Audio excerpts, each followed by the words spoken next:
நெல்லை மாவட்டம் வள்ளியூரில் தனியாக வசித்து வந்த மூதாட்டியை அடித்து கொலை செய்துவிட்டு நகைகளை கொள்ளையடித்து சென்ற சம்பவம் பெரும் பரபரப்பை ஏற்படுத்தியுள்ளது. தொடரும் மூதாட்டிகள் கொலை சம்பவங்களுக்கு முடிவு கட்டப்படுமா? நெல்லை மாவட்டம் வள்ளியூர் மின்வாரிய காலனி பகுதியைச் சேர்ந்தவர் அர்ஜுனன். இவரது மனைவி 66 வயதான ருக்மணி. இவர்களுக்கு 2 மகன்கள், ஒரு மகள் உள்ளனர். மகளுக்கு திருமணமாகி அவர் நெல்லை மாநகரில் உள்ளார். ஒரு மகன் சென்னையில் தங்கி வேலை பார்த்து வருகிறார்.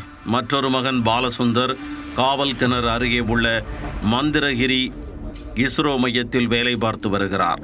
ருக்மணியின் கணவர் அர்ஜுனன் 40 நாட்களுக்கு முன்பாக இறந்துவிட்டார். இதனால் ருக்மணி வீட்டில் தனியாக வசித்து வரும் சூழல் ஏற்பட்டுள்ளது. இந்நிலையில் ருக்மணியின் 2வது மகன் பாலசுந்தர் தனது தாய்க்கு உணவு வழங்குவதற்காக ருக்மணி வீட்டிற்கு சென்றுள்ளார். வழக்கம் போல் இல்லாமல் வீட்டின் முன்புற கதவு மூடியிருந்தது அவரது சந்தேகத்தை அதிகரித்துள்ளது. தொடர்ந்து கதவை தட்டிய போதும் கதவு திறக்கப்படாததால் அவரது சந்தேகம் வலுத்துள்ளது.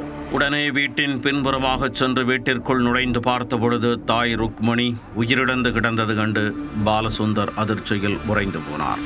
இது குறித்த தகவலின் பேரில் வள்ளியூர் போலீசார் சம்பவ இடத்திற்கு வந்து ஆய்வு செய்தனர்.